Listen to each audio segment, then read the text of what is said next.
I'm here at Lush with Nick. You've been with the company for 6 years and you're manager developer at this stage. Yeah, so I started in October 2009 and just been loving it ever since. So my main role at the moment is supporting managers in their training. So looking at their reviews, looking at further areas of development for them, as well as looking at areas within the business we could be developing training as a whole to roll out to them, for them then to be able to have really successful teams in their own stores. And you're telling me you started as a temp during a busy Christmas period, and then you ran your own store. Yep. And now you're on the management team.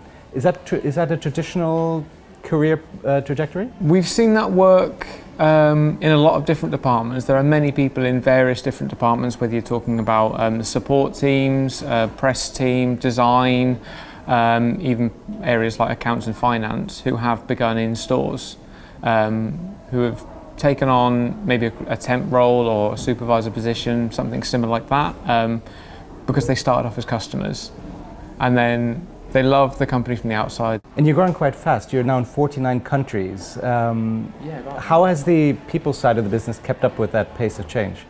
It's been tough at times, but it's definitely been a case of looking to how this progression's been unrolling. Some of it's planned, some of it has suddenly ballooned, which is lovely.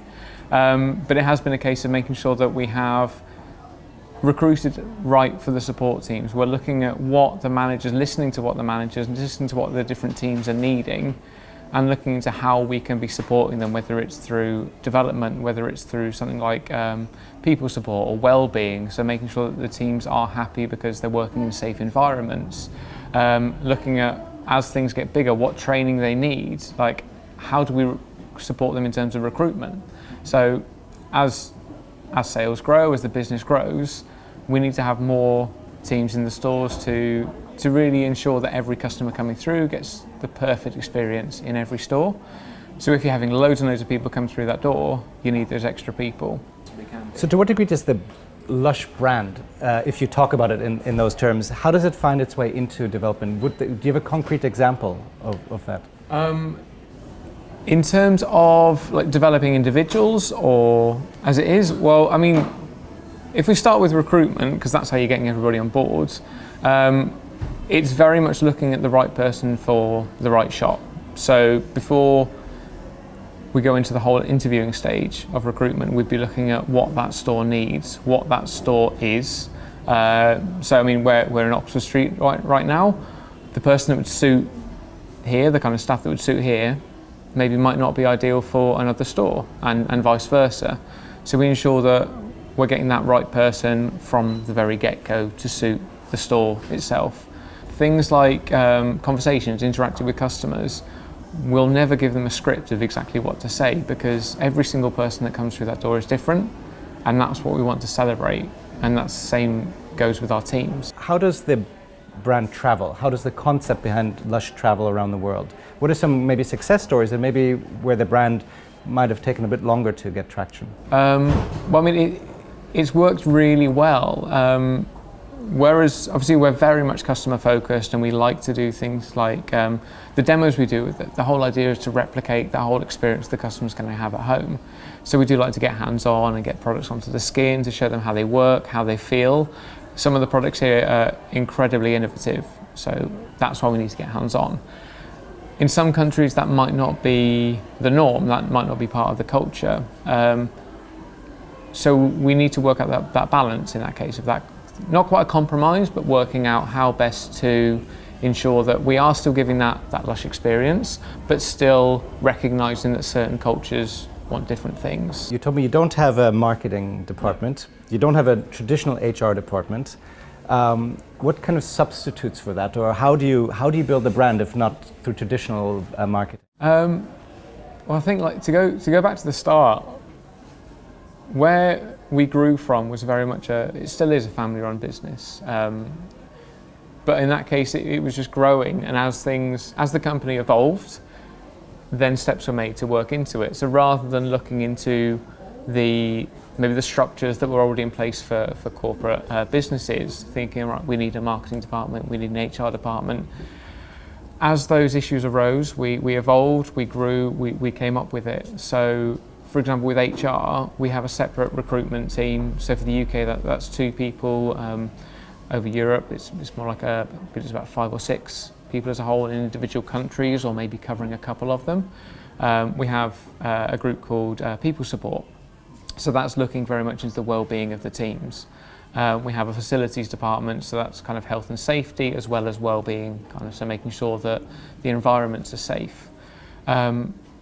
So that's why we didn't really have those traditional structures, because we grew them, we developed them as the company evolved. And with marketing, we did very much focus on word of mouth, and for the most part we still do. So very much every store is the experience. It's something we're always looking forward to, is to create a 5-star. We have an idea of kind of guidelines of what a 5-star experience is. It's that whole above and beyond. It's beyond customer service that we feel it experience in normal retail, and making sure that happens. What would be an example of a 5-star experience? So 5-star experience would be recognizing that the moment the customer comes in, a very, very positive experience, very much tailored to them. So it suits them. It's all about their experience every single time. And that might change. So it might be the case of one day they might be on a lunch break, so they haven't got time. So they need to run in for those bits and pieces. But then the next day they might finish early and have time to just browse around the store and take it all in. And it's giving the teams the skills to recognise when that is, to understand how to suit the way they are and suit their approach to that customer, so that it's always about that customer first and foremost at that particular time. We also have our own in-house version of mystery shopping, which is candy shopping. We've tried using mystery shopping in the past, but we haven't found the guidelines rigorous enough. So we've set up our own, where we use, it could be ex-managers, or it's all previous people that previously worked within a store of some capacity, would then go into shopping stores all around the world, looking into specific things like how the store looked from the outside, what the merchandising was, what the furniture was, how clean the stores were, what the approach was like, how many, whole in-depth, really in-depth, not just about how they were, or like the customer service side. It's looking into the fixtures, the fittings, how the store looks, how it represents the brand. Is it still looking fresh? Does it still represent the brand positively? And then from that, we use that not just as a judge of how the store's doing, but looking into areas that we need to maybe work on. Does that store need support in terms of from maintenance? Does it need maybe some further training in certain things like maybe product knowledge or customer experience? Looking into those, does it need support from maybe our design team to go and help with a bit of VM training, so that the store, the products always look fresh and always represent it in a positive light? So we use those, and those are normally every 6 months. So you get about a kind of biannual visit for every store, and those help us to look at not just individuals, then as we look at a bigger perspective of, is this reoccurring? Is this something we need to develop? So that's how we judge how successful it is. So candy shopping would be your signature way of measuring the success of the stores, but also as a way to develop the stores? Yes, definitely. So Nick, final question. You are a manager developer. Yep. Would you consider yourself a brand developer in that role? I never thought of it that way, but I guess so, because we are looking to ensure the standards are there, and looking to ensure the development of the company. I mean, this is why we do it.